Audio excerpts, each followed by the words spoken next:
Well, I guess we know who's going to get introduced first because the stupid producer over here didn't take his name off the damn screen. What's up, everybody? I'm Kevin Pillow.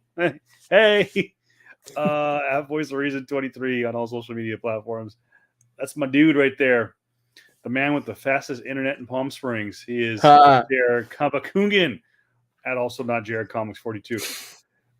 You, my dude, have found out the hard way that when your internet goes out, your life sucks.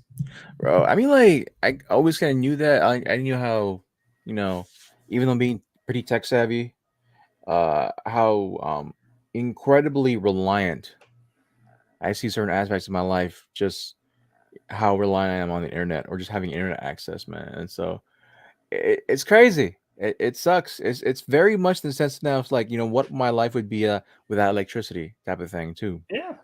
And so it's wild. Yeah, my internet got kicked out sometime at 4 p.m. Yesterday, or 4 or 5 p.m. And from what I heard, it was a citywide or like a couple areas that happened to for quite a while, like at least 6 hours or 6-7 hours, for multiple areas in the valley we live in, not just here in Palm Springs, but also in Cat City, Desert. A bunch of people has been complaining about it, and so yeah, just think, man, in 2022, where one of the biggest things that can happen to you is that, one, your electricity, and specifically in the desert, your electricity goes off or you have no internet, and that powers everything. And so it would suck. It would suck if I would live in a, hopefully soon, if I live in a smart house, right? And everything was powered by the internet, right? Everything. And that would, like, you can't open doors, you can't open, garage. Everything is told to be run by a certain meter from the internet, from your Alexa or for whoever it is. So it sucked, dude. But it is what it is. I'm working now. It's got the stream up and running yesterday and today. And so, but yeah, that's just a long-winded statement for you to say hi. How you doing, guys? It's been a minute. What's happening? I am I am one of your hosts, like you said, Jerry Human. And so, yeah, it's been a minute. We've been trying to do this for the last like 2 weeks now, at least. We've been promising doing Batman, and I think that was like the last one we did was like about a week or so before the Batman came out on HBO Max. Yep. And I finally broke down and saw it. My wife and I watched it and didn't know what to think of it. We didn't dislike it. We enjoyed most of it. I think I think the most I'll talk about right now, and we'll do like a kind of a food for thought on it down the road. But I do still kind of, I'm partial to the Nolan verse. I'll even go as controversial and say that I like Batman Begins more than I like The Dark Knight. I know that's a controversial statement, but yeah. And if you hear weird noises in the background, I've got a massage going on my shoulder. Yeah, man. If you've been a fan of the show long enough, you know that last year for about 6 months I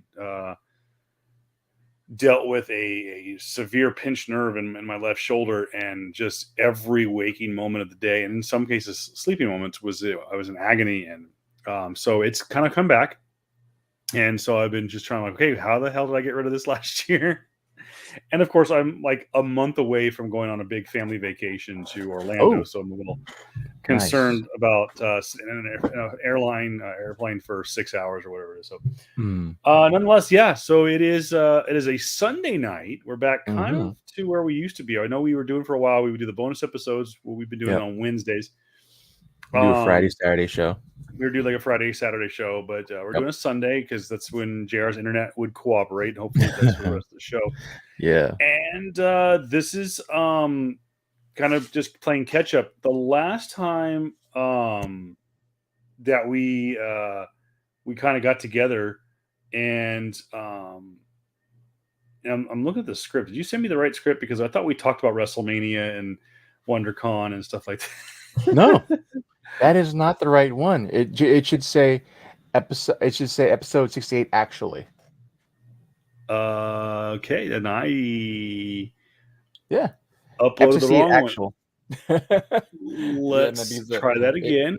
it's funny because when Kevin he looks for that, it's because it's been so while, it's been quite a while, right, where we actually had a quote unquote There it is. episode, right?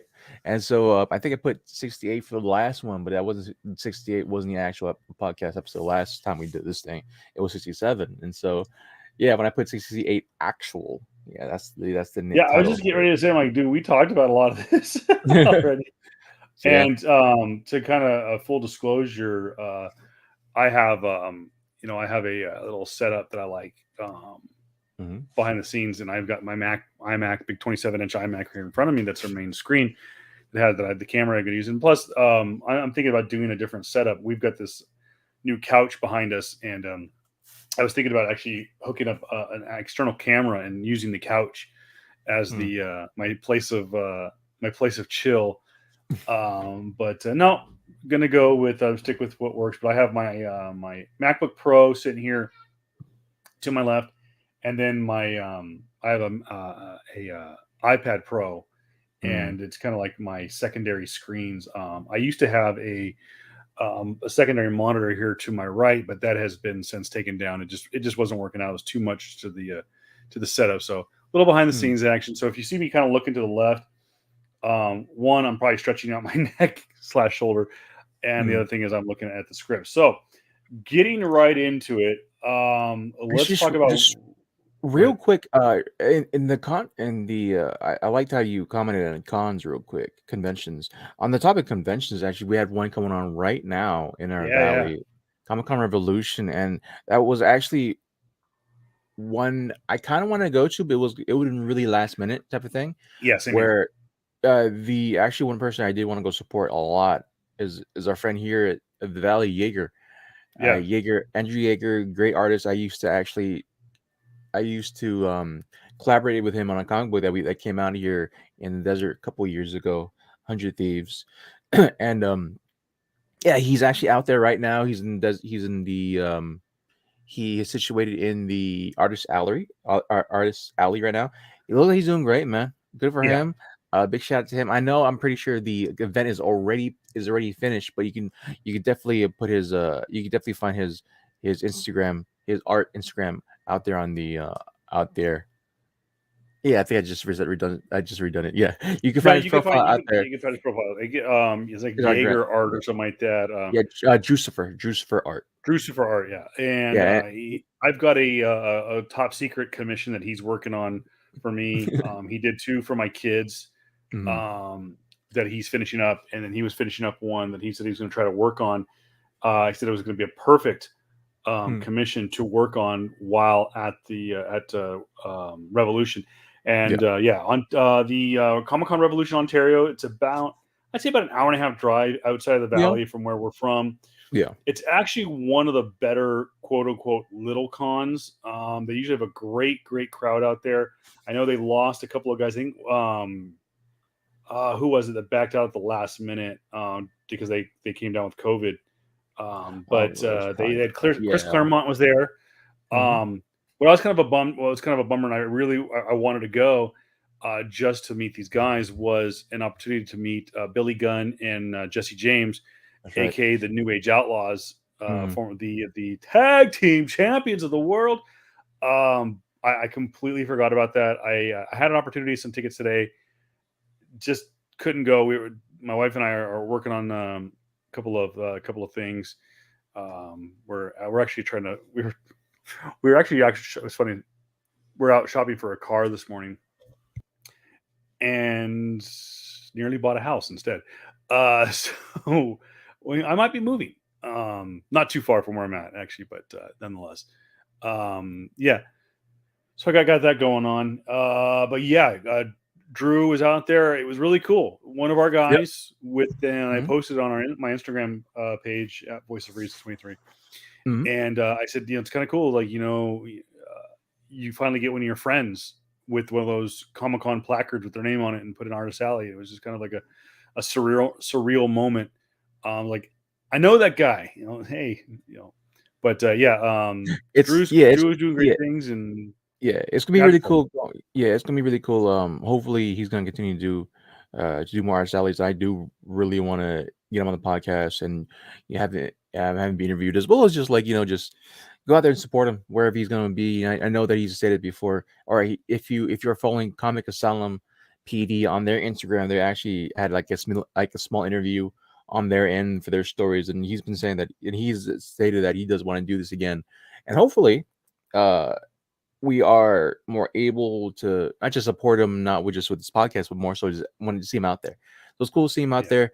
It's comic revolution, or yeah, that's a good time anyway. Revolution is has always been a good time, really fun, yeah. really small event for just taking out the family on a Saturday and Sunday, as well as just seeing Chris Claremont. Chris Claremont's there. George Perez was there last year, or yeah, he was there. Was it a year or 2 years ago for Well, I Perez? know he was in. It may have been a few years ago. I know I Yeah. saw him in Vegas, Okay. and met him, and was an absolute sweetheart of a man. And of course, we lost George Perez just a couple of weeks ago. Yep.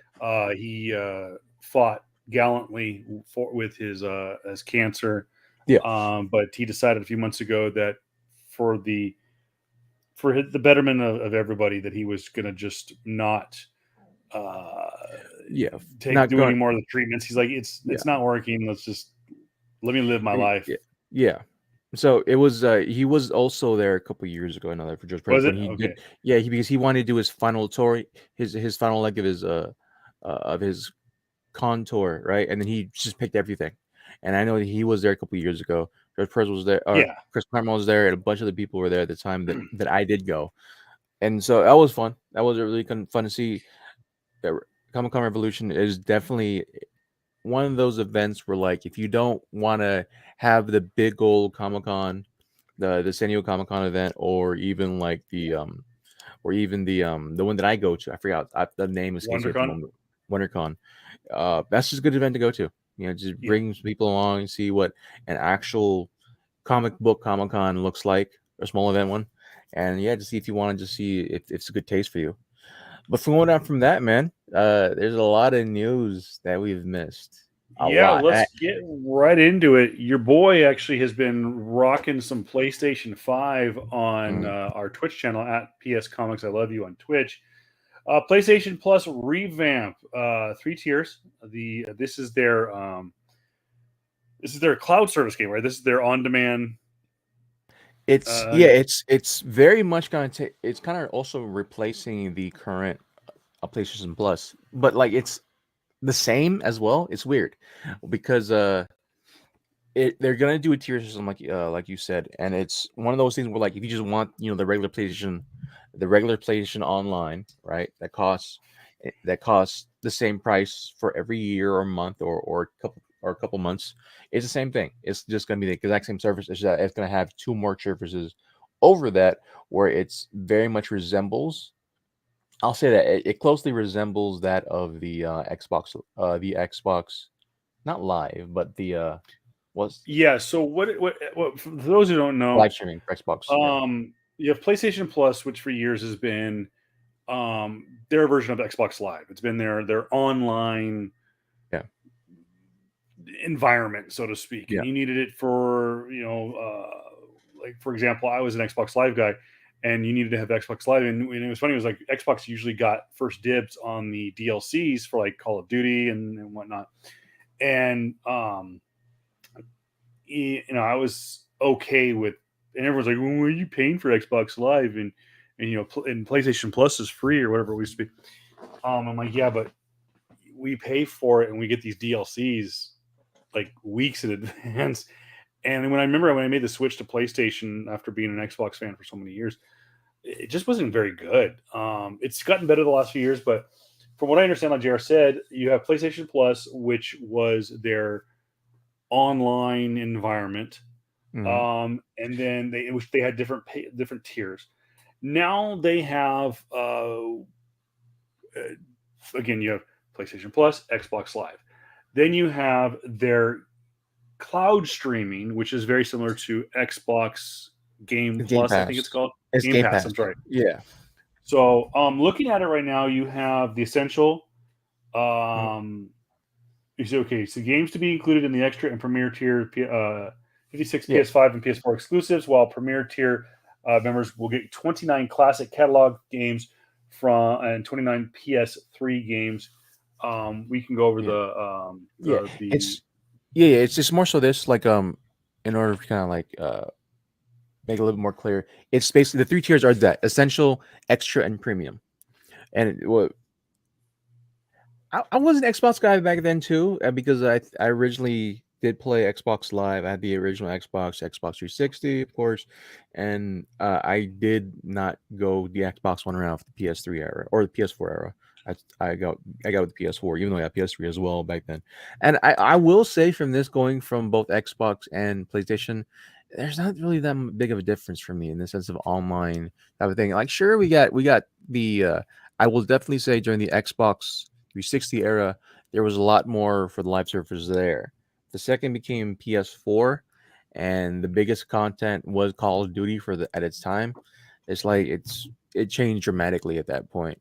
But overall, yeah, the overall infrastructure for PlayStation definitely did change across the years, and so uh, this PlayStation Plus revamp was just for me it looked like a direct for them to be in somewhat competition for that for the Xbox Game Pass. But like just the stuff that they're announcing, man, it's pretty. It is a lot in the sense where like they're saying if you want to do the premium or the extra or the premium edition, man, you're getting like all of the PS5, PS4 exclusive, like yeah. There's a near lot day of one. really good games too Yeah, yeah. that are on that tier. So just to name some of the games that look like that were going to be where'd it go? Shoot. Hmm. Yeah.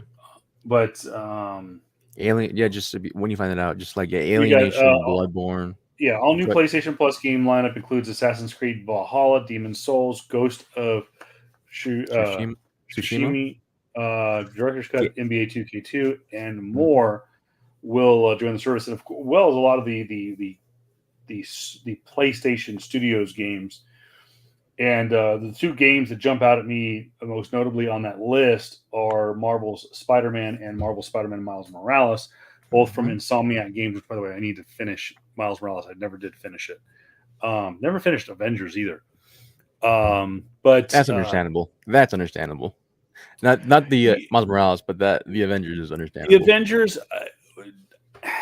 did it live up to the hype? No. Did it surpass the haters? Yes. There's plenty of it that I liked. There was plenty of it that I didn't like. I think that if you're going in with any predetermined notion of what these characters are supposed to look and sound like, you're going to be severely disappointed. I'm not saying that they're straight up like Chinese knockoff versions of the characters. I mean, they look like Iron Man, they look like Captain America, but they do not look like Chris Evans. They don't look like Robert Downey Jr. Yeah. They don't look like anything from the comic books either. Um, the Tony Stark in the game kind of had a little bit of a knockoff Robert Downey Jr. Hmm. kind of Feel. Yeah. feel to it, but everything Yeah. else it was a lot different. I will say the one thing though, I feel like the one more apparent or like at least like one-to-one character from that whole thing was Kamala. I'll say Yeah, that. Kamala was by far the best part of the game, Yeah. and that was the point because the focal point of the focal point of the game. Sorry, my mouse was acting kind of weird. I don't know why I was putting up a bunch of different hashtags. Mhm.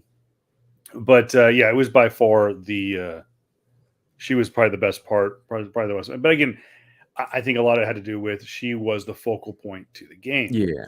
Just Uh, yeah.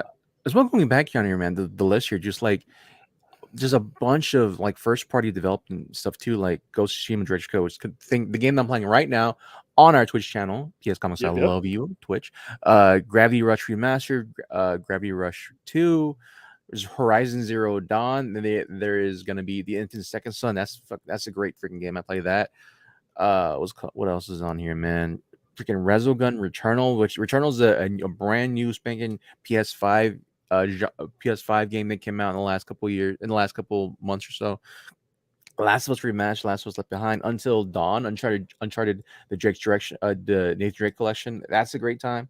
Like, there's a bunch of stuff on here. That's crazy, and that's just the first party stuff. The third party stuff that you did talk about before: Assassin's Creed Valhalla, Batman Arkham Knight, Far Cry 3, a bunch of Ubisoft games, Soul Calibur, Resident Evil, Red Dead Redemption 2,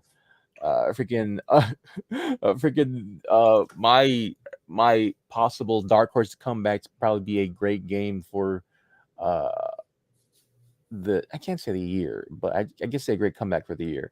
Cyberpunk 2077.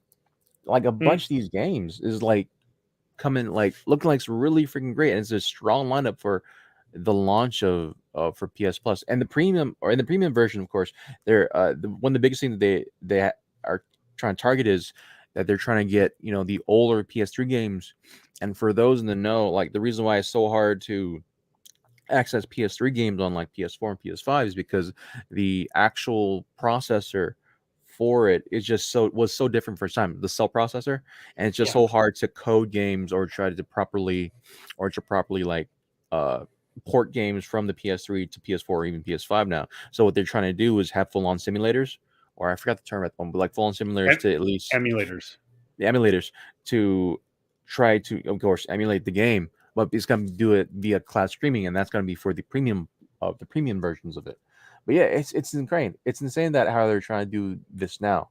And granted, even though I did say it's a direct, even though I did say they'll try and compete with Xbox Game Pass, it's just looking at the titles too. It's very, I can't say calculated, but it's a very handpicked in the sense of like it's trying to showcase Sony more so than anything else. While not to knock on anything Xbox Game Pass is doing, Xbox Game Pass, they're trying to be the Netflix of of video game streaming right now, and that's a different kind of category. While I see here for PlayStation, I can't call them anything, honestly. I can't really call them anything for like a streaming type of comparison. It's just more so that they're just trying to go with like oldies and goodies, certified oldies, like Jax 2, Jax 3, freaking Jack X Combat Racing from old PlayStation, like PS2 games, PS3 games.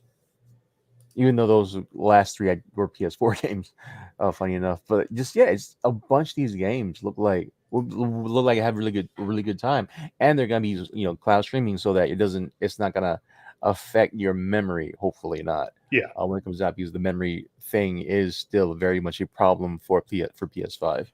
But what are your thoughts on this, man?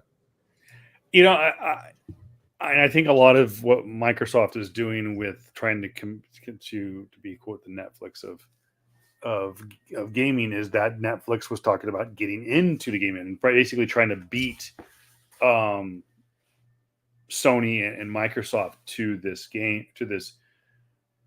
this whole new market. I like it. I think this is the direction that we kind of expected gaming to go. I think that when they announced both the new Xbox and the new PlayStation back in 2019, 2020, was that there was a version of the PlayStation, I think specifically, that didn't have a hard drive or very Yeah. minimal hard drive. It was designed for streaming games. Oh yeah, it didn't have a CD drive. Didn't have a CD drive. Yeah. So,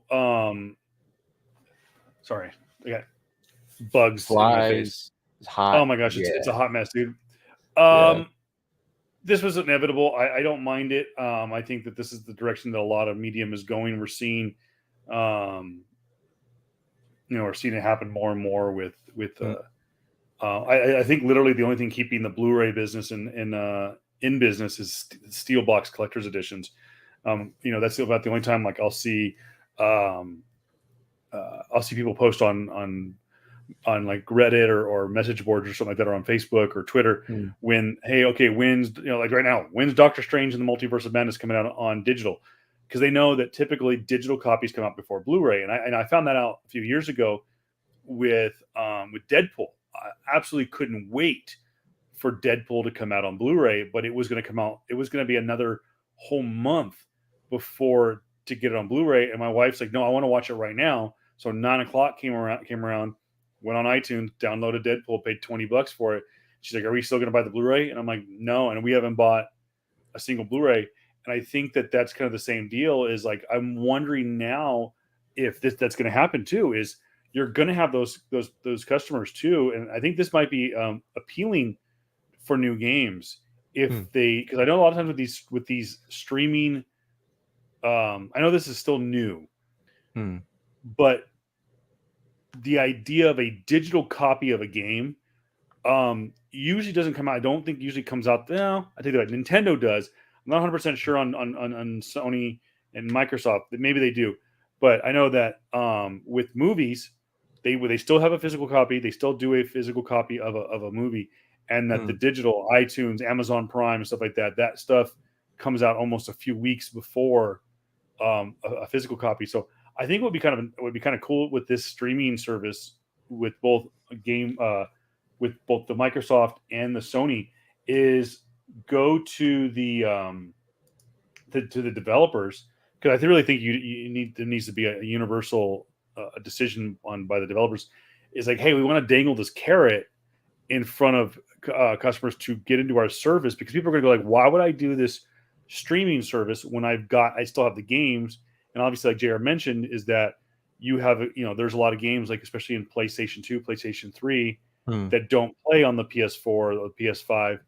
And now you have an opportunity to go back and play the entire Grand Theft Auto series, maybe Hmm. play both versions of Red Dead Redemption, stuff like that.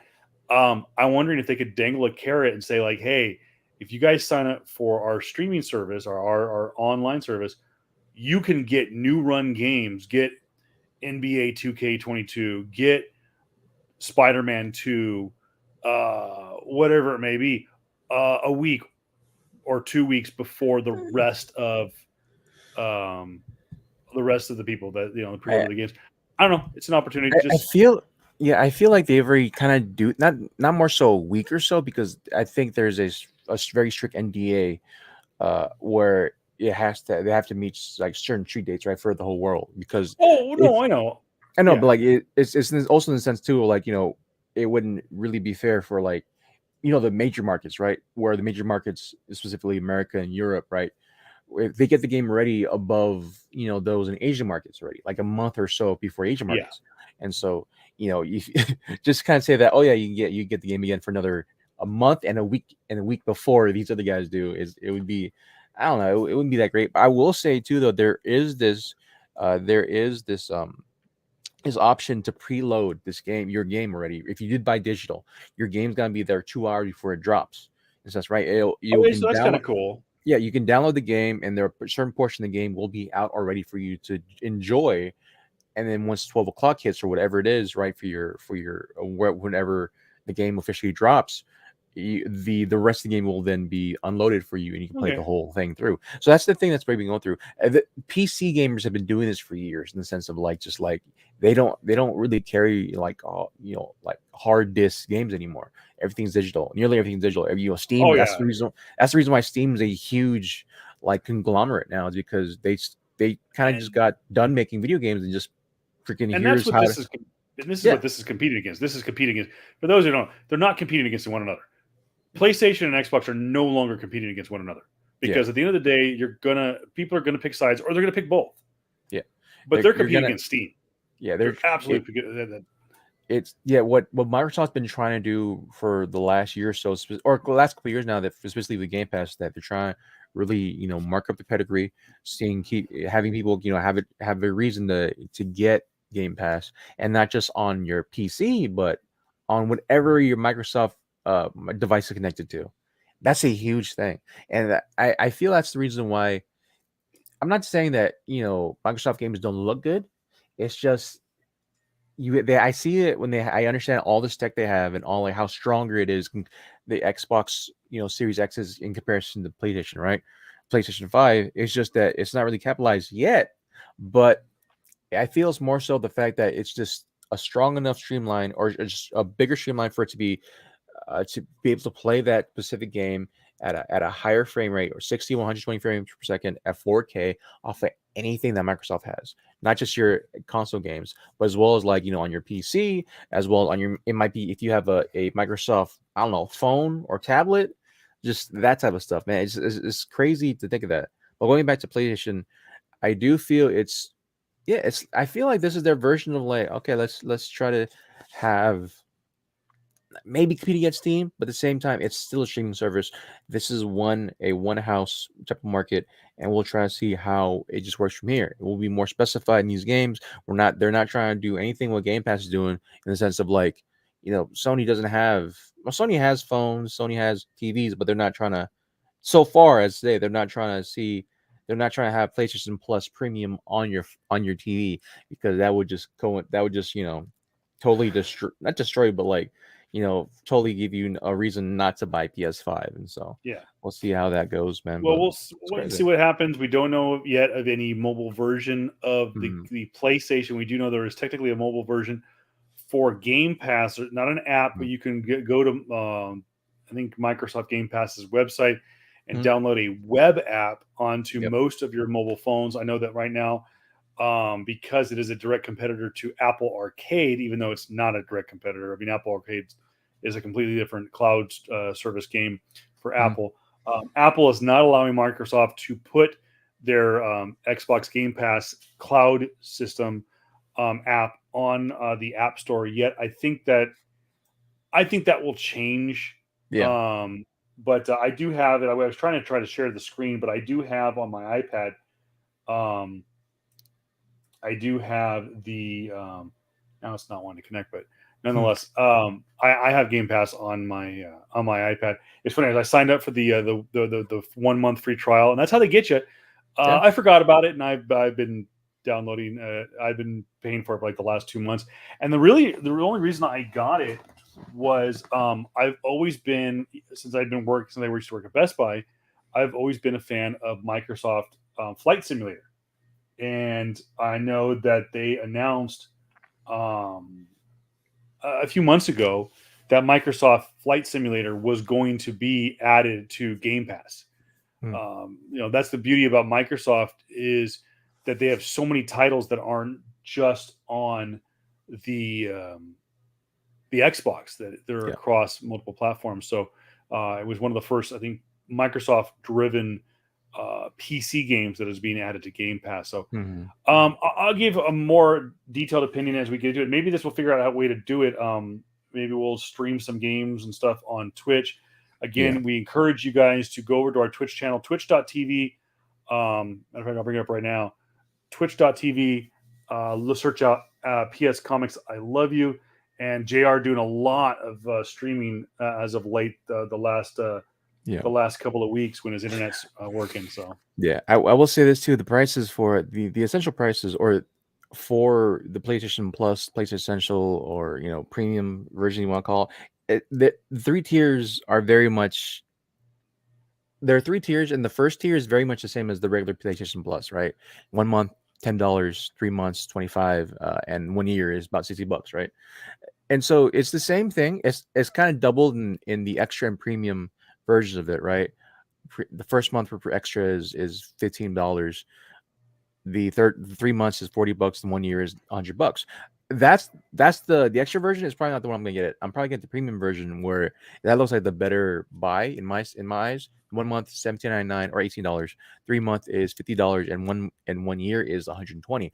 Now, I'm probably gonna do the 120 so I just get done with and see how it goes. That's basically it. I'm gonna give it 1 year to see if I like it. If I don't, cool, I'm out. Those type of thing, right? And people are honest, and I understand people are saying that 120, that's a lot, right? That's two video games, right? That's two $60 video games. Like, yeah, but at the same time, on my own leisure, I can play possibly a huge number of it.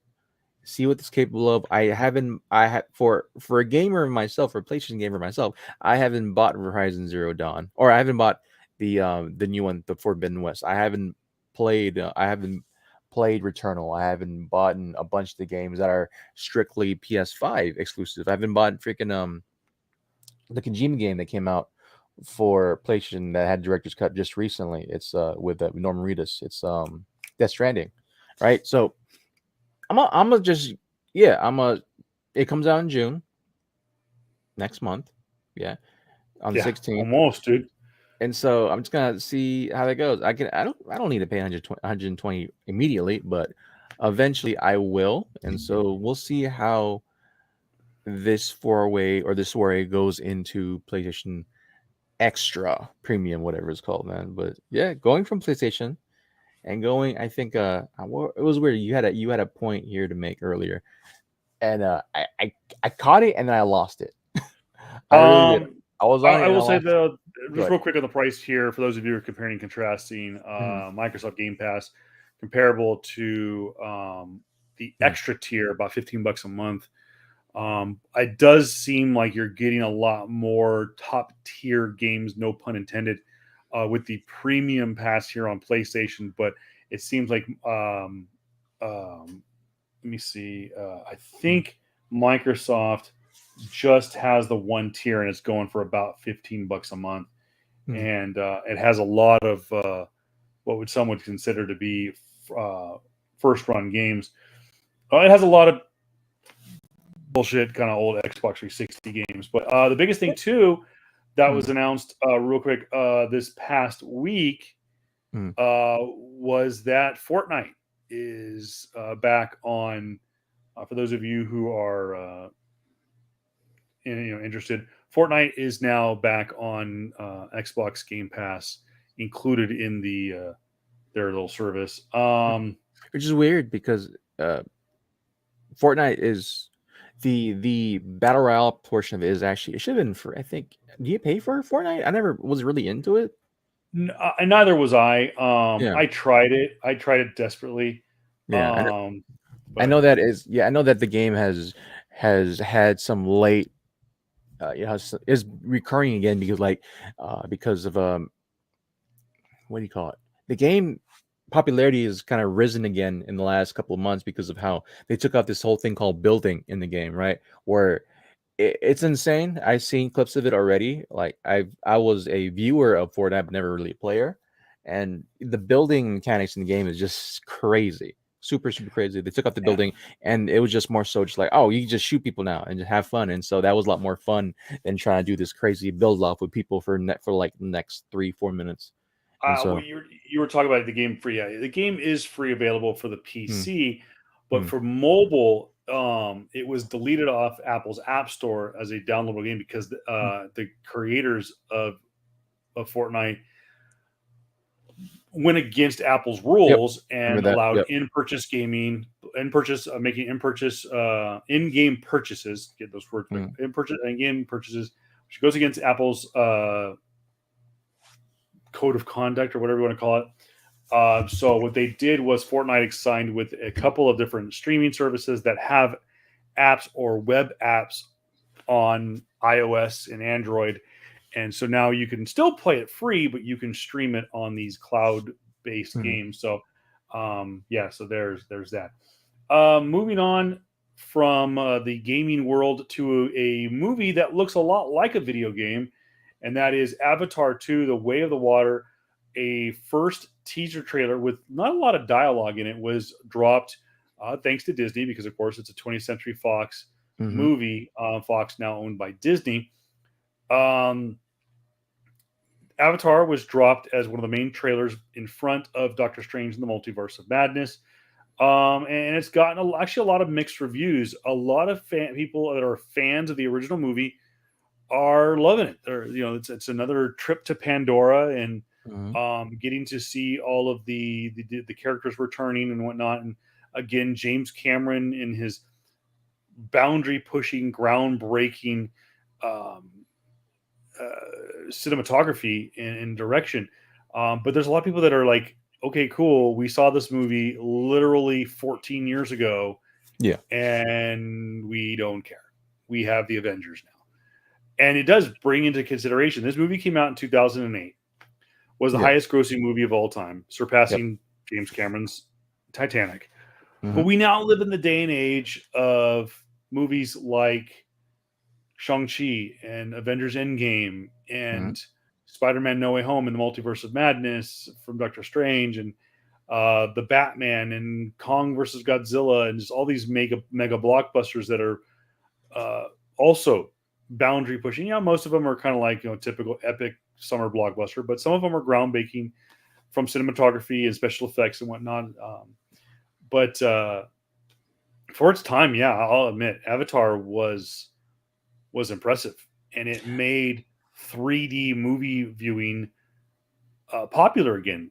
Yeah. And if it really wasn't for Avatar, we wouldn't have stuff like Cinemark XD and in 3D Hmm. and stuff like that. So um, Definitely, yeah, definitely for its time, Avatar pushed out a lot. Like Avatar was the reason why we had 3D TVs come up again absolutely, for a bit. That was the reason why the amount of the things that James Cameron did, as well as the budget for the CGI. I've always said that he's just trying to do a real life Pixar movie type of thing, right? Or like as a full on Uncanny Valley, try to resemble real life as much as possible Pixar movie, and it's it's weird coming to this conclusion now in today's day and age where we're having a Avatar 2 with I see the sentiment a lot too. Like, why does that matter? We have Avengers, right? I feel like that's the reason why we should have it for me is because it's a bigger point of contention in this microcosm of like what movie going is nowadays, right? It and I see this happening a lot in other movies.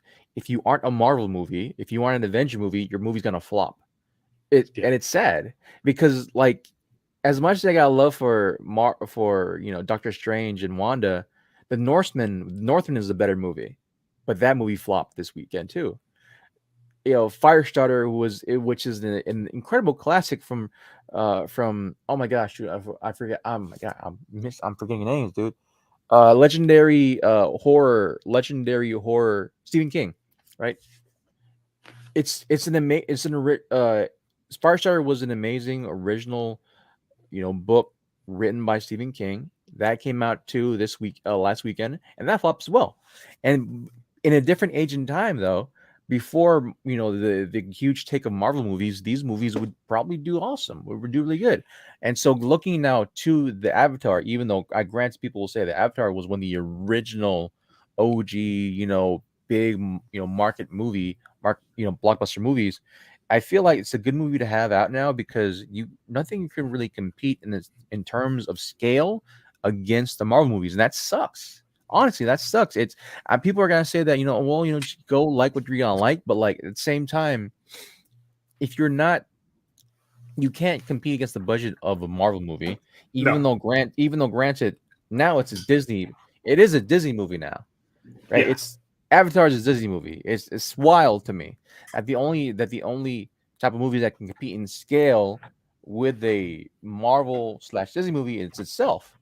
It sucks. For me, it sucks. Like, are we gonna have another Mad Max with Frank Miller? Not Frank. Is it Frank Miller? No, it's the legendary director who did Mad Max. Oh, Ridley Scott. Mm-mm, that was Ridley Scott. They did Mad Max. No, not original Mad Max, but Fury Road. Oh my goodness, I can't remember now. I thought it Yeah, I was. think I thought it was. they did Fury Road. I think that's because he's coming out with another movie as well. He's coming out with 3,000 Years of Long Years thing. That movie just got George that George Miller. George Miller, right? I don't think could George Miller ever compete, quote unquote, on the type of scale and scope of a Marvel movie now that's backed by Disney, even though he himself did freaking Mad Max Fury Road in 2015. And so going back to Avatar, man, I feel this movie is needed. Granted, it's pushed by Disney itself. And I feel like it's one of those things now where the conglomeration of a not just franchise, but like just the cornering of a market Disney has unlocked now, which is crazy because Disney's gonna be known as the huge budget, consistently huge budget movies, right? Even though we just got Dune that came out last year, we don't get we don't get the Children of Dune, which is a spin-off series. We don't get all these other iterations of Dune. We just have Dune every 2 or 3 years, and hopefully that's enough to compete with the upcoming movies of Marvel's, for away.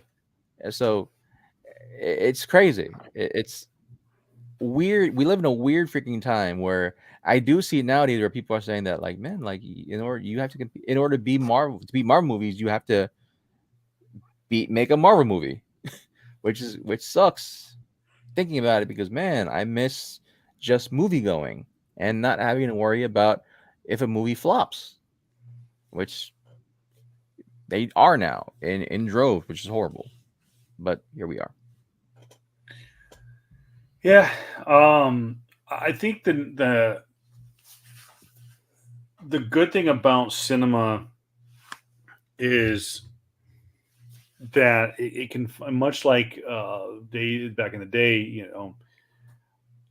I think that was one of the kind of the beauties of going to Blockbuster or going to Video Depot or going to a local movie video store, was that you had these movies that did quote unquote flop or just didn't, they got the kiss of death. You had fucking Matt.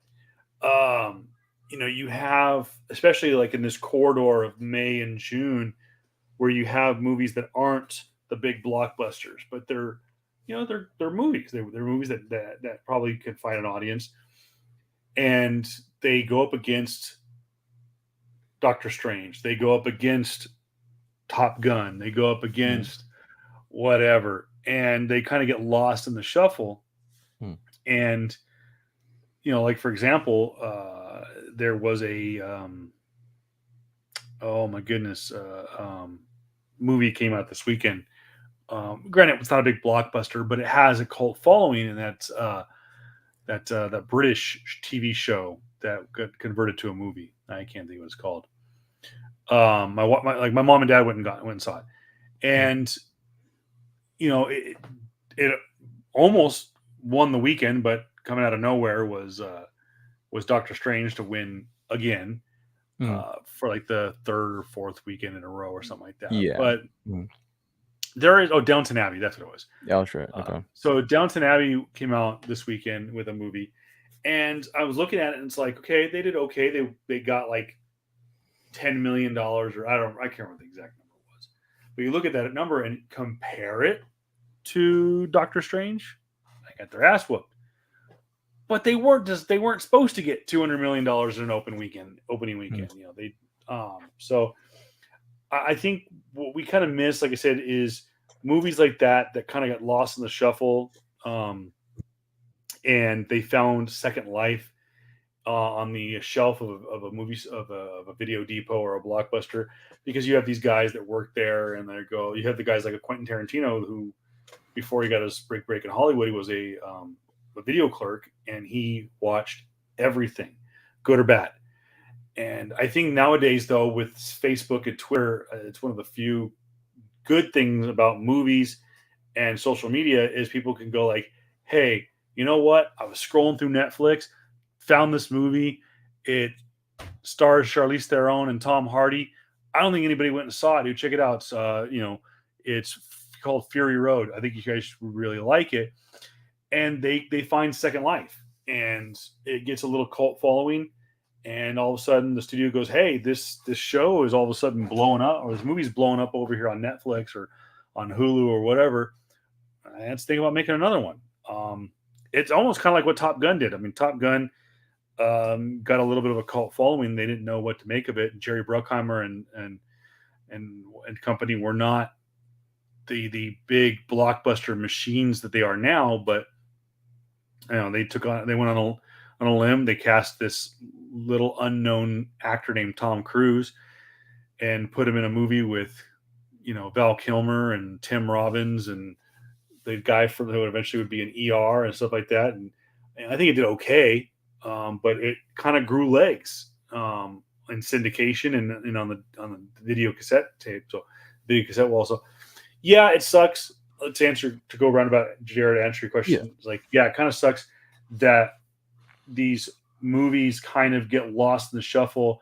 But think about it though. And I made this decision years ago, was think about the movies that need to be seen on the big screen.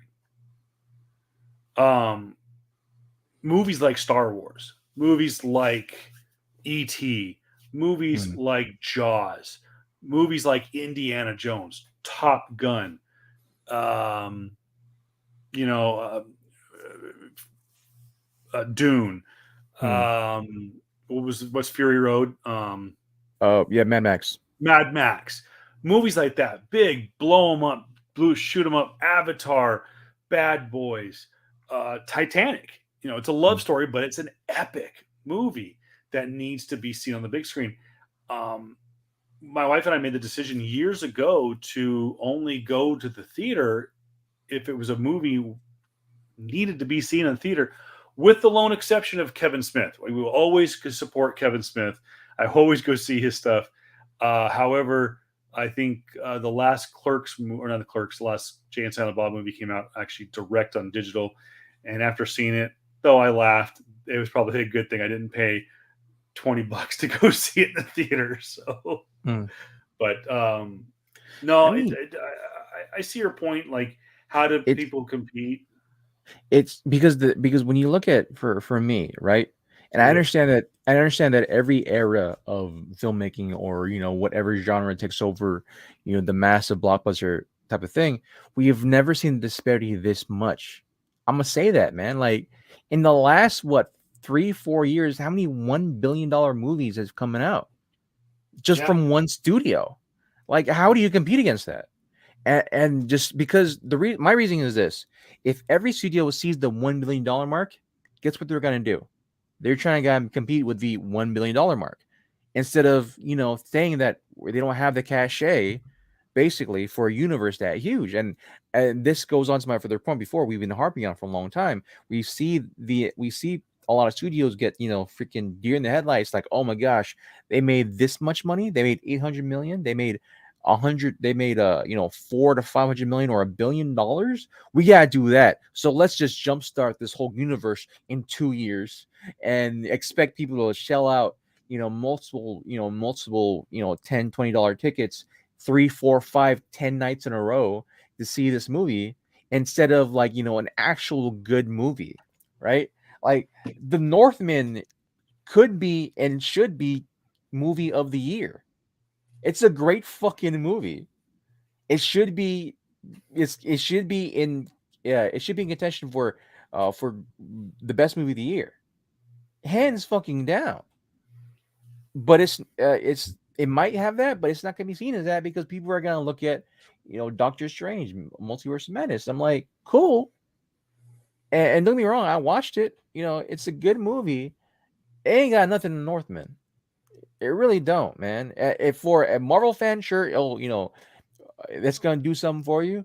But like for just a legitimate story going experience, a movie going experience, man, Northman's better. And I Yeah. feel like, but you see that, but you still see that huge disparity. How much money did Multiverse of Madness make already? It's 500 coming million, up on. I think I read just before we went on the air. It's like it's approaching 800 million worldwide. 800 million. You know how much Northman made, and I still feel it's a much better movie. Hopefully, 50 million. Maybe he'll make his money back. Maybe.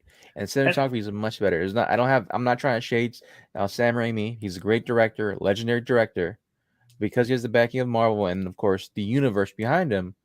I understand why it's making it upwards to 800 million, but just flat out, Northman's a better movie, and it's just and, insane the disparity between it. and I'll be the first to always admit when you know, hey, I enjoyed this movie. I enjoyed that movie. I enjoyed Mm, this movie. Was it the best movie of the year? No, this one was.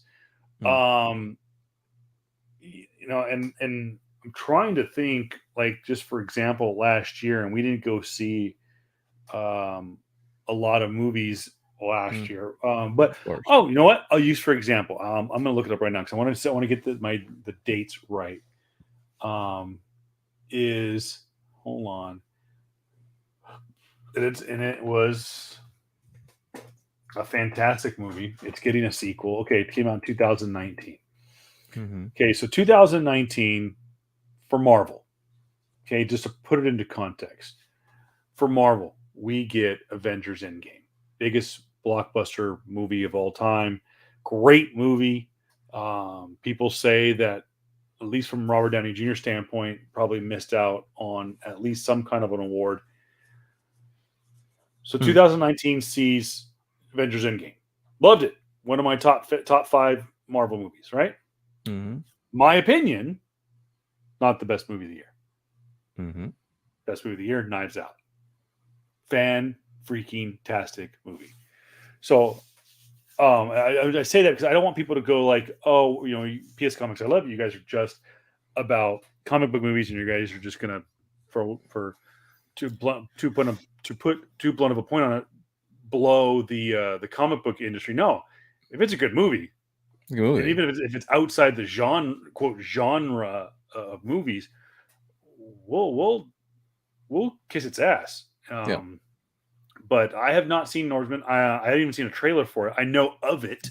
Amazing, dude. And it might be something I'm interested in, and might be I'll peruse it at a later time.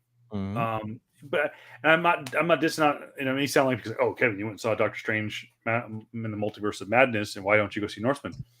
I don't know. I don't know enough about it. Maybe I'll watch the trailer and go see it. Yeah, but I think that's where I put my point on, right?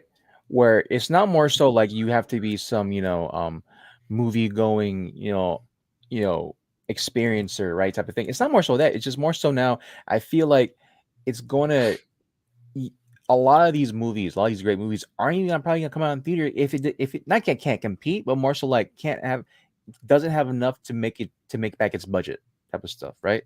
Yeah. I think that's the biggest thing. Where I understand that that's the same argument for every other movie in all existence, right? But when compared to now, where there's this mindscape of people now, if you're not a Marvel fan in today's age, you're not gonna go watch any other movie type of thing, right? If you're a Marvel fan, you're not really gonna go out your comfort zone to go watch other movies in a genre that isn't Marvel. And we've seen multiple. I've seen multiple polls come up saying that like a lot of people are just gonna go watch Marvel movies or superhero s type of movies, right? Yeah. While Northman, while the amazing Michelle. Oh my gosh, I forgot her name, but the aunt for in Shang-Chi, Michelle. Oh yeah. The Oh my they god, dude! quote the quote real multiverse movie. Yeah, like for the movie that she made, Anywhere, Everywhere, All at Once. That's a great fucking movie too. I feel like that's probably one of her best movies of all time for her. And it's a crazy movie, but people are gonna remember her more for Shang-Chi that year than anything else. And so it's one of those things where like, okay, if they didn't do that movie and it didn't do great, it might go on Netflix or it might go on some type of live streaming service, right? And that's fine. It's just that for me, the biggest thing is like you never want to hamper the artist, right? Yeah. And you give the artist, instead of having him a full-on budget movie, you give him a budget TV show. That's my biggest thing. Like to see something in all its glory. That's why I love Dune for what it fucking is. You gave a guy who's a fan of the series, full-on fan nerd of the series, the money to do Dune correctly. Granted, he did cut out some parts of it because you only fit so much in a 2+ hour movie. And so that's understandable. But like overall, it's been pretty damn like loyal to to the source material. That's what I want, man. I want artists to be loyal to their ideas, to be full on wanting their ideals and their dreams to really play it out, and not be hampered by the studio by saying that this can't. By looking at yourself like saying this won't be able to compete against Marvel, blah blah, or DC, blah blah. So instead of giving you a budget for this type of movie, we'll give you a budget for maybe we'll put it out on a streaming site. We'll give you money for Netflix. We'll give you Netflix money and expect Netflix CGI. Ugh. So I think that's my biggest thing, man. Well, let us know in the comments below too, guys, what you think about going back. What do you guys think about PlayStation and the PlayStation Plus tiers? What do you want to see? What do you agree with myself? And maybe the PlayStation thinks about adding, negotiating with the distributors and getting maybe an early release date, or JR, like the JR said, maybe get in a couple of hours early. What are some of the things you'd like to see added to PlayStation Plus? Plus, what do you think about these movies? Are we seeing a oversaturation? They've been talking about this for the last couple of years, that there's going to be viewer fatigue, that we're going to see a downward spiral of um a downward spiral of what's the word I'm looking for? The bubble's gonna pop. The The bubble's bubble's going gonna to pop. burst a little bit on these comic book movies, and Yeah. I think Kevin Feige knows that too, because he's to segue here. He is. It may seem like he is just cranking them out, and I think part of that is he answers to a higher power. In this case, Bob Chapek, the CEO of the Walt Disney Corporation, and that it is no secret that Marvel is the number one viewed product on Disney Plus. And that was evident when Kevin Feige came out and said the number one most viewed show of Marvel, at least on Disney Plus, is Loki. It has been the most viewed show. So those numbers are finally starting to come. People are asking, like, okay, what's been the most popular? And they kind of hinted at that. Yeah, Loki was number one. I think Falcon the Winter Soldier was number two. WandaVision was 3. And then I think it was What If, Hawkeye, and Moon Knight. Now, in their defense, Moon Knight just finished, 2-3 weeks ago? Yeah. WandaVision, I think the reason it's that low is because a lot of people bailed on WandaVision after the opening week, after the opening night, because though they did give you 2 episodes on the first night, it was so weird that people are like, what the fuck is this? Yeah, have your attention. Yeah, I know what's happening. Falcon the Winter Soldier, which, by the way, I started rewatching it today because I was up at 4:00 in the morning, and so good. I wish, because I wanted to go back and I wanted to see what made it so good that you and I were just drooling over it a year ago. And it really boils down to the Isaiah Bradley stuff. And whatnot. And I really still wish that they would do a show on that. But I just watched Loki, watched the entire series last weekend, and it's no secret. First, Tom Hiddleston is a superstar. Tom Hiddleston is an amazing actor, and it's a well-written show. It's a think piece, but it's fun, and it's weird, and it involves itself in the ever-growing multiverse angle that Phase 4 is bringing. Yep. Speaking of Phase 4, let's talk about the ever-growing lineup of characters that are coming to the Marvel Cinematic Universe, starting in less than 3 weeks, actually less than 4 weeks. Yeah. On June 8th, we get Miss Marvel starring Iman Vellani and Aramis Knight. Premieres on June 8th on Disney Plus. Miss Marvel, of course, is based on the ever so popular comic book character of the same name. It is a Pakistani American teenager living in Jersey City, Jersey, and she gets superpowers. Now, JR, let's talk about the controversy about her powers. In the comic books, she is able to manipulate her size. She can grow to gigantic sizes, stretch a la Mr. Fantastic. She also is able to grow disproportionate her appendages, almost kind of like to the point of like Green Lantern. Yep. And in the comic book, she's an Inhuman, which means she went through Terrigenesis. She came out an Inhuman, and people are wondering, what's an Inhuman? An Inhuman means that at least one of your parents is an alien. The other parent is human. I'm gonna say this. I'm gonna say this because it's to my comic viewers. Inhumans are your model minorities in comparison to mutants. Right, there are 2 types of second-class citizens-esque, right, in the Marvel universe. There's actually a couple, but specifically especially on Earth, right? There are mutants and Inhumans. Inhumans are your model minorities. Yeah, the lowest. They really are treated, even though they come from a royal family. Think about how they're being treated. Bro, to the point. The Inhumans? Comparisons to mutants? Well, I mean, from not in the storyline, because in the storyline, yes, Inhumans are treated better than mutants, but as a but as like an actual group of characters from our vantage point, okay, Marvel gives two shits more about mutants and the X-Men books for good reason. X-Men sells. I mean, here's the thing. I will give you a couple push. Other than, like, I feel like those couple of years, granted, because of Fox and Marvel and Disney / Marvel beefing, right? They just destroyed every X-Men comic book that came out, Yes. right? In that span of like what 2012 to like 2018, until Hickman took 2019, 2018, yeah, when Hickman took over, right, to bring back X-Men. But like that couple years, man, specifically, there was no mutant books. They killed off Wolverine. They killed off Wolverine because of it. They have come out and said, Kevin Feige made a comment. They asked about the controversy around Ms. Marvel's powers. Yeah.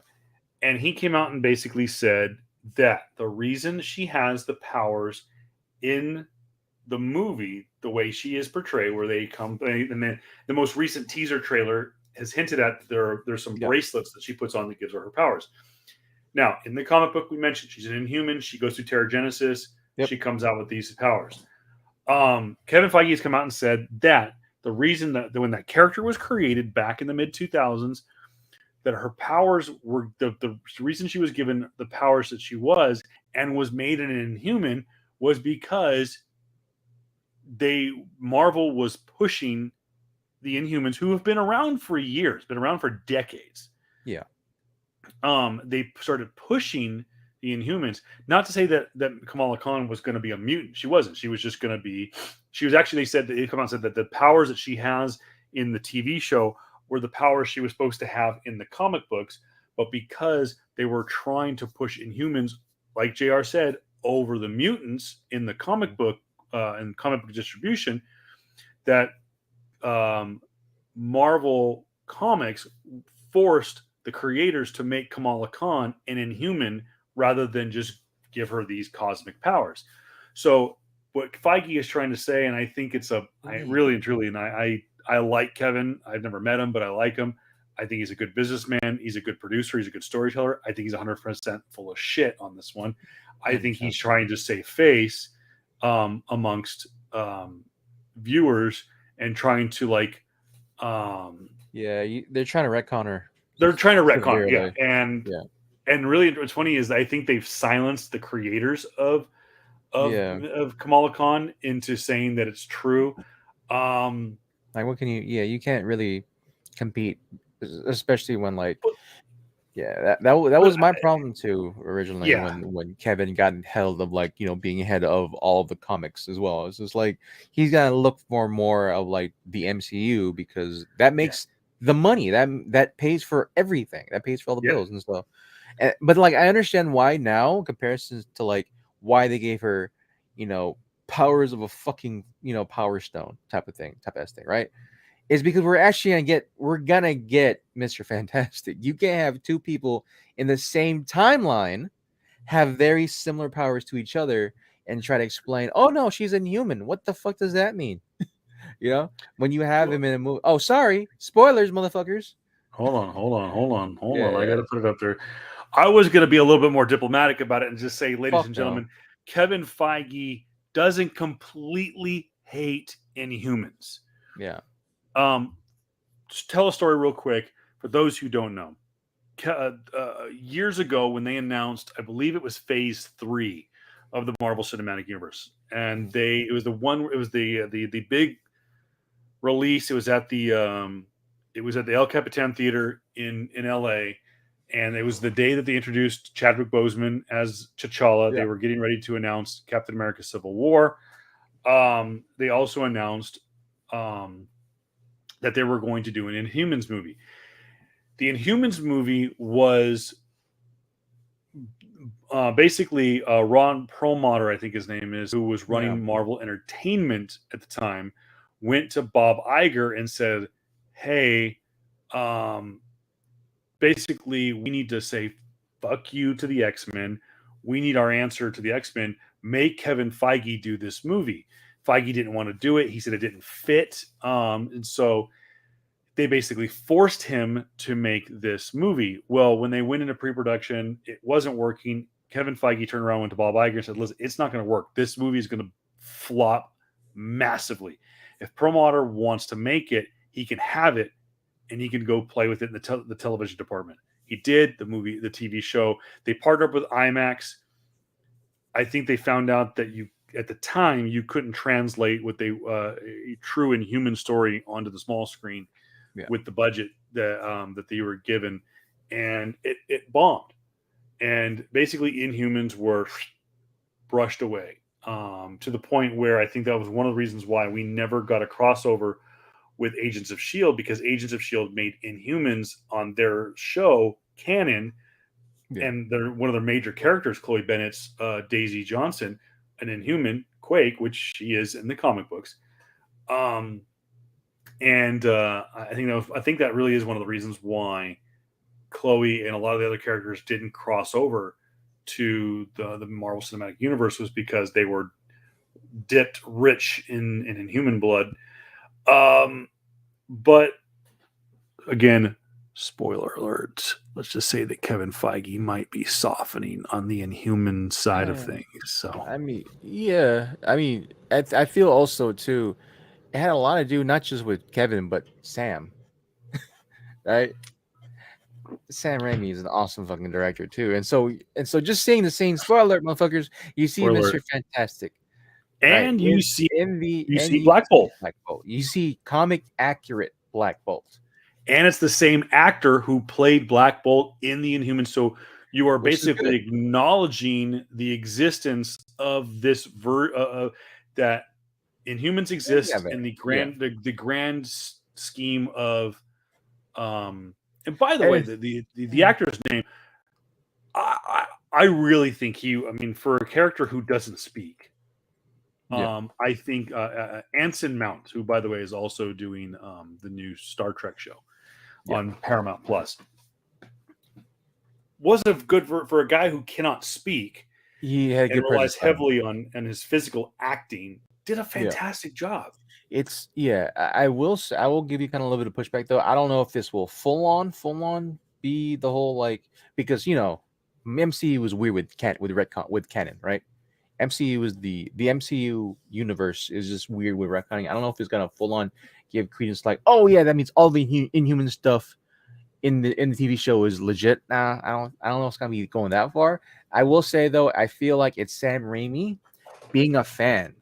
I must say that it's Sam Raimi being a fan, and so which that's good to hopefully adhere to. Maybe somewhere down the line we will possibly get something on Humans, but there's inconsistencies in this. Just seeing there's inconsistencies in Multiverse of Madness. We'll get to that eventually, right? Maybe we'll do something with after our review with Dark Knight, we'll talk about Multiverse of Madness, but it's just there's been a couple of inconsistencies with the movie itself, but as well as them calling themselves Earth 616, which is a big fucking no-no. That's a whole. We will get into a full-on Doctor Strange breakdown in the coming weeks. Maybe we'll save that for our season 3, which will be coming out sometime later this summer. But I gotta sorry, no, I just gotta say this fucking one thing, man. I gotta rant, not soapbox rants, but just gotta say the smartest man in the multiverse says something so incredibly stupid hey, this guy can destroy you with just a whisper from his mouth. Smartest man in the universe, by the way. Shows his cards. Shows his cards immediately to a being that they obviously are, thinking it isn't anybody. And so it's going back to Mr. Fantastic, right? And seeing my boy, John Krasinski. Yeah. Don dude, he got the fucking facial structure. That's it. Yeah. Square jaw, looking like Art Germ, Mr. Fantastic, right? For those who know, you Yeah. know. All right. Yeah. You're looking like Art Germ, Mr. Fantastic, which is fucking great. I can't wait to see Emily. Hopefully, I don't know. And again, this is me. Even though I just said like we don't know what's going to happen. We don't know what's happening. I'm trying to fucking will this specific one into the goddamn multiverse. This is gonna fucking happen. He's my goddamn Mr. Fantastic. All right. He's my goddamn Mr. Fantastic. I'm happy they did and some justice granted of what happened to him. You know, this is the most idiotic fucking Illuminati of all time. The most idiotic Illuminati. The only saving grace from it was the way they kill Thanos, I guess, and of course, spoiler again, Mr. X. Even though I did Wakanda, you know, Dr. X. Even though I did Wakanda, and so Xavier was there, and yeah, it's just man, the Illuminati sucked. It's horrendous how much they sucked, but at the same time, I get why they sucked. Yeah, they had to prove a point to get to the third arc, and yeah, I didn't like that part of it. But again, that's a story for another day. I Another will day. say though, Mr. Fantastic, hey, Kamala Khan. I understand why I understand why Kamala Khan has different powers now. yeah, it'll be a lot of fun. I'm still gonna look for everyone's like, yeah, I'm not gonna watch it. Yeah, fuck you, you're gonna watch it. Shut up, you're gonna watch it, and you're gonna like it, bitch. You gotta fuck. You pay $15 already for Disney Plus. You're gonna watch it, bro. Same people that speaking of which, other people saying that the next show we're gonna talk about, they're not gonna watch. Fuck you, you're gonna watch it. She-Hulk, Attorney at Law. They got their first trailer dropped earlier this week. Of course, we see the logo change, a new name, and I'm telling you, I think kind of again partnering up with the other news that happened this week, which we'll end on. I honestly think we're going to see some crossovers more than what we just saw in the trailer. The CGI looks a little weak, but that I think has always been the case with early movie trailers and stuff like that. So I'm not too worried about it. I'm still going to watch it. I think it's going to be fun. I really think I was talking to someone about this the other day. She-Hulk to me, I think is going to be just like how She-Hulk is in the comic book, and I think she's just going to be there. Yeah. Are there going to be a huge team up and she's going to be the part of the new Avengers? Probably not. Yeah. But I mean, it looks good too. Starting of course, Tatiana Maslany, Mark Ruffalo, a bunch of other people. I did see in the trailer. I think I saw Titania in there, right? And I First Prince of Titania, and I bought First Prince of Titania like months way back too. So, but like just looking at it, the one thing that I'm disappointed in, right, is how much they heavily rely on CG. Sure, for just her being her. I was kind of hoping that like they would have like a stand-in, you know. Granted, it's hard to find, you know, 6 foot something stand-ins who are, you know, IFBB pros. You don't see a lot of like, you know, women who are in like you know, muscle swimsuit competitions who are 6'9", 7 foot. You know, Diana Taurasi. Diana Taurasi doesn't have any muscle though. That's the difference. Yeah, I love Diana, but like a lot of the women in the WNBA, they have WNBA bodies, right? And that's fine. But you know, you're looking at She-Hulk, and She-Hulk is kind of like in that process of like having a show body for like bodybuilding and what do you call it, CrossFit body. Yeah, like the last person that probably could have been able to do that role is long since gone, and that would have been China. Joni Law. I was thinking Gina too, actually. Gina Carano. Gina Carano, absolutely. The problem with Gina Carano, she is above average height for a woman, but she's not 6'9". Yeah. I know what you mean. You kind of want to see them do kind of the old Incredible Hulk from the 1970s. What was his name? Luke Ferrigno. Luke Ferrigno wasn't. Yeah, he wasn't super tall either, though. No, but they just he's 6'1", 6'2". I mean, he's not 6'2"? Gigantic, but he's not Arnold. I mean, he's freaking wide, and they also shot him. Yeah, that's what I'm following. Even though I'm probably gonna expose myself, I'm following a bunch of FBB pros because I've been in the, you know, I've been trying to get into the not bodybuilding game, but like, you know, working out and stuff.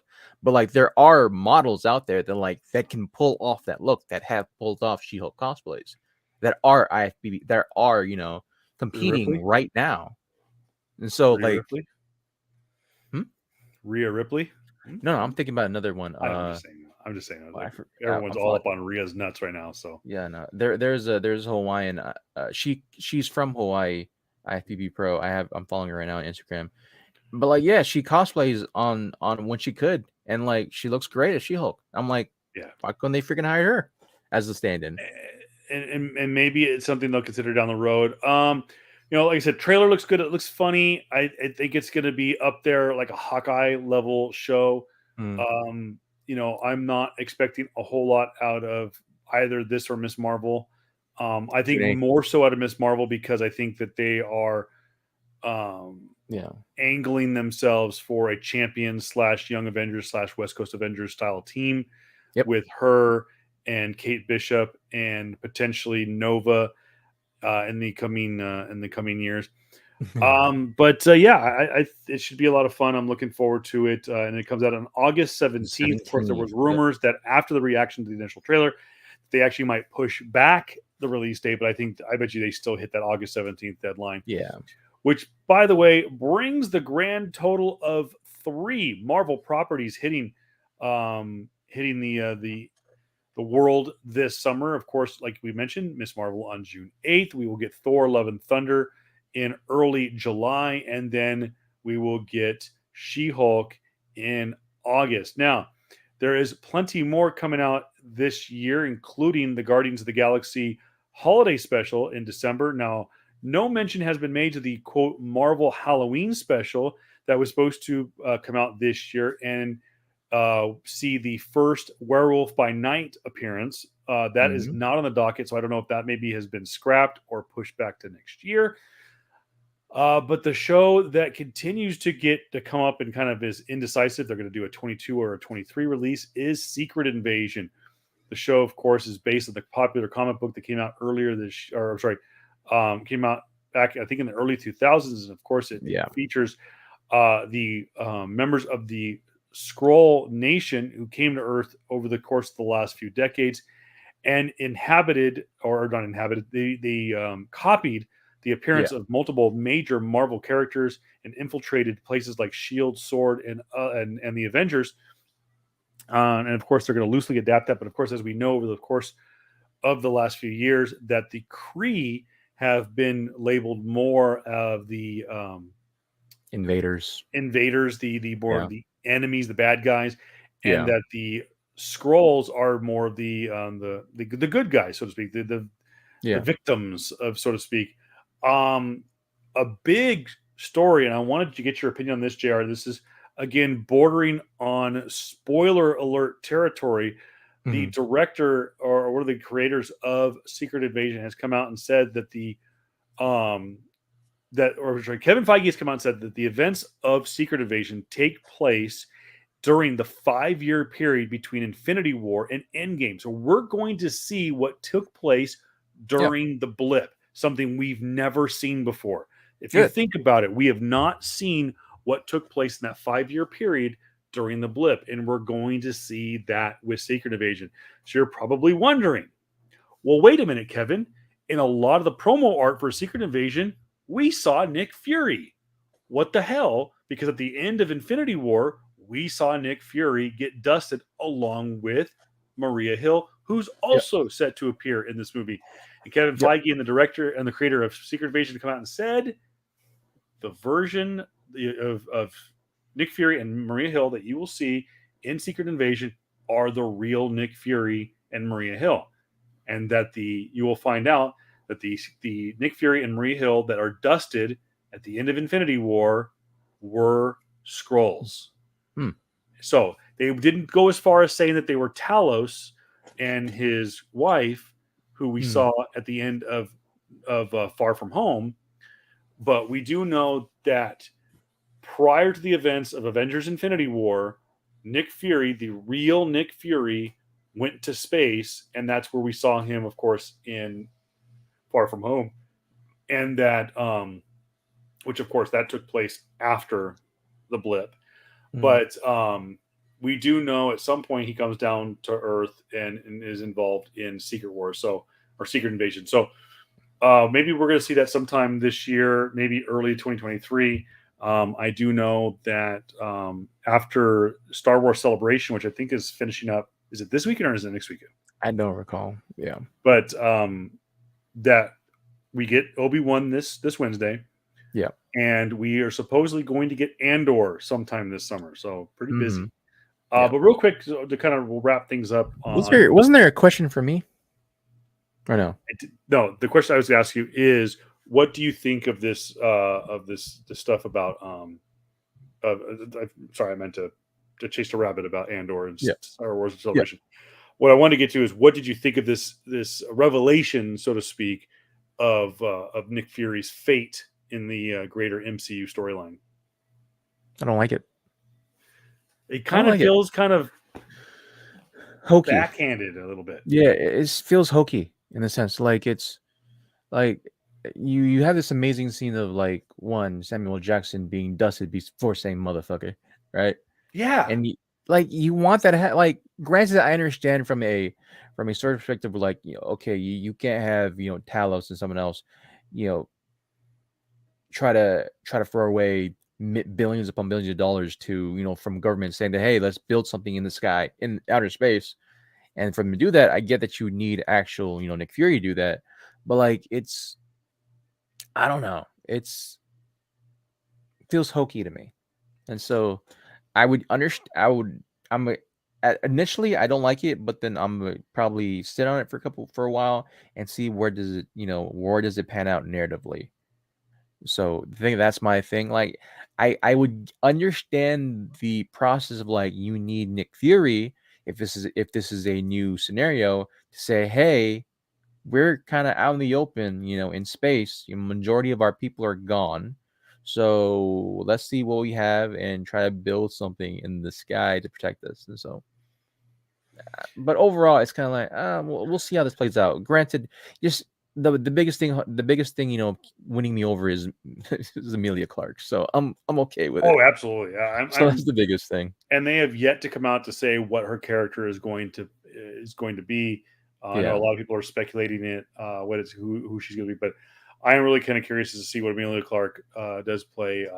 Side note, of course, we saw a trailer for House of Dragons, which comes out later this summer as well. We'll end on this. Yeah, some interesting news, JR. Mm-hmm. Though it has not officially been seen on any Marvel website or any of their Marvel social media, but it has been officially reported by the Hollywood Reporter that Disney has hired a writing staff, more specifically showrunners, to bring back Daredevil. That's right. Charlie Cox will be back as the Man with No Fear in a not a reboot, but a continuation of the stories told on Netflix. That's right. They are going to take the 3 seasons of Daredevil that we saw and say, listen, we're not going to pick up right where they left off, but those shows exist. Yeah. We're acknowledging that. This is not just Charlie Cox playing a new Daredevil. This is Charlie Cox playing that Daredevil. And the Charlie Cox that we saw in No Way Home, spoiler alert, is that Daredevil. The Kingpin that we saw, spoiler alert, in Hawkeye, it's that Wilson Fisk. So good on Marvel for doing that. Again, no official word from Marvel, but the Hollywood Reporter has said that Disney has hired a writing staff, most specifically showrunners, to do the new Daredevil show. And also, and the post had to be manipulated, it had to be, I think, taken down and then reposted, was that not only is Daredevil returning to the Marvel Cinematic Universe, but two others of the 4 Defenders are returning, and that would be Kristen Ritter's Jessica Jones and Michael Coulter's Luke Cage. Of course, that was going to happen. I am stoked about that. Yeah. If you have never seen Jessica Jones, by the way, shame on you. It is a fantastic show, well written, well acted, well directed. The music is great. The cinematography is great. David Tennant in season 1 is an amazing villain who, by the way, can we address the fact that the doctors from Doctor Who, there are 4 that have gone on to play comic book characters. They've all played villains. It's so great. So yeah, go, your homework for this week, folks, if If you haven't seen it, go watch Jessica Jones, at least season 1 on Disney Plus. But yeah, they had posted something together and had put like hashtag Luke Cage, hashtag Jessica Jones, hashtag Defenders, hashtag MCU, Hmm. and then it got taken down, and then they said about like something about like meeting up, picking up their kids from kindergarten or something like that. But yeah, 3 of the 4 Defenders are going to be making their return. The only one that has been unofficially announced has been a Daredevil season 4, and that will be coming to Disney Plus. And I think it's a far gone conclusion that not only is Charlie Cox as Matt Murdock, but I think that Vincent D'Onofrio's Wilson Fisk will Yeah. be appearing in Echo, which is now in production. And I have to imagine that Matt Murdock is going to appear in She-Hulk. Yeah, I mean, there also were some like stills dropped for Echo as well. They showed the actress who plays her, and I think she's not more so. I can't say that her gear's updated. It just feels like if the initial still that they posted felt like it was just a couple of weeks after the events of Hawkeye, and so they did post that. Looks cool, looks great. You know, that's the type of thing I'm happy for. What's it called as well? Who else? I'm I know inevitably they're gonna do Iron Fist. They gotta try to figure out where he's gonna fit though. I wonder if they're gonna maybe put him into a Shang-Chi type of universe. Maybe they're gonna recast him, hopefully. I'm not holding my breath. I don't I really don't know how to don't feel really about that yet. I don't really care. Granted, it's Danny Rand, but at the same time, it's like we have Shang-Chi there. You know, it's the same type of aspect of like you have Mr. Fantastic technically there, and you have Mr. Fantastic and you have you have Kamala Khan. It's like two people that have similar powers. They're like, okay, we'll see how this goes, type of things. I would like to see Finn Jones's version of Iron Fist come back. I have no problem with Finn Jones, but I think there's going to be, if they're going to do the martial art aspect of the Immortal Iron Fist, he's going to need to dedicate himself better than he did in season 1 of Iron Fist. But I don't think they give him a full-fledged Iron Fist season 3. No. I think that they need to do Heroes for Hire. That way you can kind of hide any kind of weaknesses that Finn Jones has. I get it. Marvel has recast characters before. I don't have anything against Finn Jones other than the fact that he kind of phoned it in season 1 with his martial arts. He fought. Like here's my problem with him, and you know this. When a majority of martial arts stuntsmen who were on the legendary Shang-Chi team, right? Yeah. Talk about the work ethic that was gone in to Iron Fist. That should tell you something. Just gotta say that. By the way, if you haven't seen the behind the scenes of Shang-Chi, I would highly recommend going to watch that on Disney Plus. And the amount of work that, again, to go back and say probably one of the best movies from 2021 was Shang-Chi and the Legend of the Ten Rings. But Simu Liu, I mean, he dove in head first. He's like, I am going to make this badass. So guys, let us know. There's the text line too, by the way. PS Comics, I love you. Text line 760-424-2848. You can text us during the show. You can always comment on Instagram, or comment on our YouTube, our Twitch, our Facebook, or our Twitter feed, and the comments come right to our studio. If you ever want to send comments our way, please do. But let us know in the comments below on any of the video streams what you thought of today's show. What do you think of everything? What do you think about Sony and their new PlayStation Plus? What did you think of the She-Hulk trailer? What do you think of the revelation of Miss Marvel? What do you think of Avatar? I mean, is this going to be good or bad? It's probably, it's going into the holiday movie season, which usually is pretty light. So it probably will be a good fit for Avatar. Which, by the way, I will say this: anything that that James Cameron's done has always had an effect down the line. You look at a movie like Abyss, we don't get Terminator.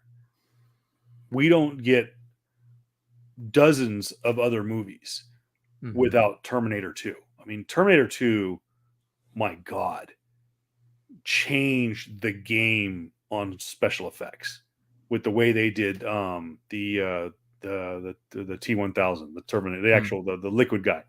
Yeah. I can even go as far as say that the stuff he did with Titanic changed the game. Avatar, like JR mentioned, Avatar single-handedly sold 3D televisions in Yeah. the late 2000s. Yeah. So I'm saying this about Avatar. I saw how they shot Avatar 2, which by the way, a lot of it is going to take place underwater. Maybe they'll figure out how to shoot movies underwater before they do any more Aquaman movies, or I they do mean, the Namor Submarine, any Namor movies. So I mean, see that's how all. it goes. Granted, James Cameron with Abyss wasn't that great either. So, but we'll see how that goes. But Abyss was was ahead of its time back in the 1980s, but it was groundbreaking for its special Yeah, effects we in its time. it was scary too. Just hearing the I don't know, it was Abstract movie or someone else. Were like, yeah. So with like just hearing the thought process of like a star, it's like when you give a star saying that. So yeah, you're gonna hold your breath. You're gonna hold your breath for underwater for about 2 minutes. We're gonna be about 100 feet underwater. Yeah, go from point A to point B. Yep. And it's gonna be one take. If you don't do this, we gotta do it again, or most likely you're dead. Quite literally.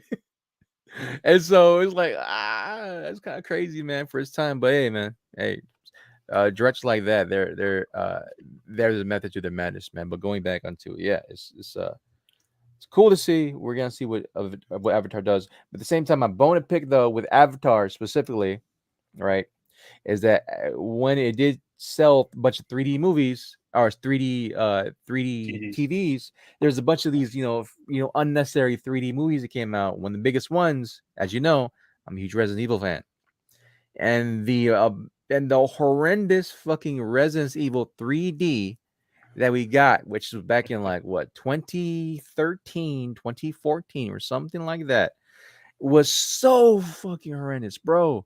Yep. Granted, I'm not a huge fan of Resident Evil movies anyway, but in order to put 3D, your CGI had to be worse. It was so bad, so bad. But neither here or there with a lot of these, with a lot of the uh, moving and shaking of Yeah. first things to do what happened in movies. You get a lot of like copycat people and a lot of stuff that are done horrendously bad. So that was just one of the things that happened. Resident Evil, one of my beloved franchises of all time, just turned to shit because of 3D. So here we go. But yeah, man. All right, guys. Thank you so much for staying up with us on a Sunday night. I will put this out there. I just looked at my schedule.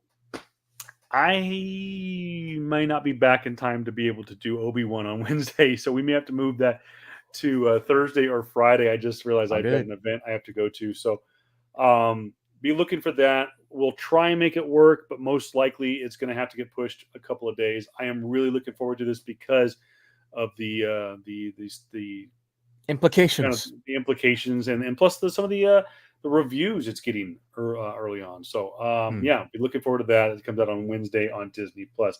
Again, he is, excuse me, Jr. Kamakungan, also not Jr. Comics 42 on Instagram, Yep. and help him buy better internet by buying some of his comic books, Buy a better chair.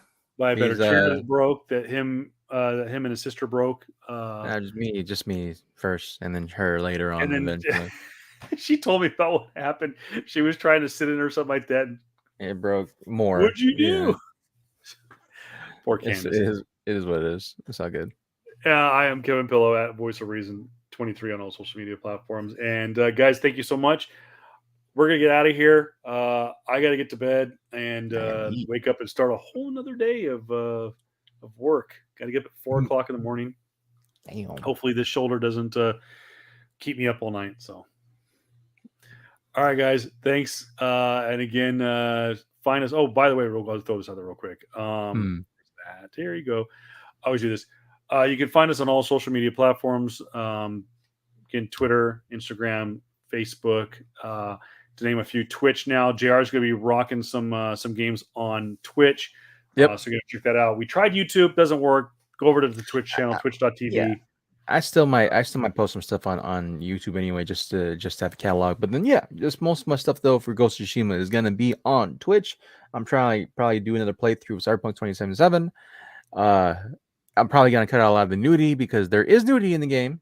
I mean, like, yeah, my dude, my last two characters, their stuff just swinging, so just swinging in the wind. I'm like, all right, cool. I gotta If match Twitch TOS. So yeah, if you guys are watching our YouTube channel and or if you're watching the video version of our show right now, don't forget you can yeah. download the audio version on Apple Podcast, Spotify, Mhm, Anchor.fm, iHeartRadio, and Amazon Music. For those of you who mhm, are listening to us down the road, thank you for supporting our audio format. But don't forget you can catch this shows live on mhm. Facebook Watch, YouTube, Twitch.tv, and on Twitter. Check it out. So thanks, guys, so much. Have a great night. We will see you sometime in the very near future when we do our Batman episode. Mhm. And maybe we'll do Batman and Doctor Strange. Who knows? At the same time. Yeah, Thanks, probably. guys. Have a great night. Peace. Peace.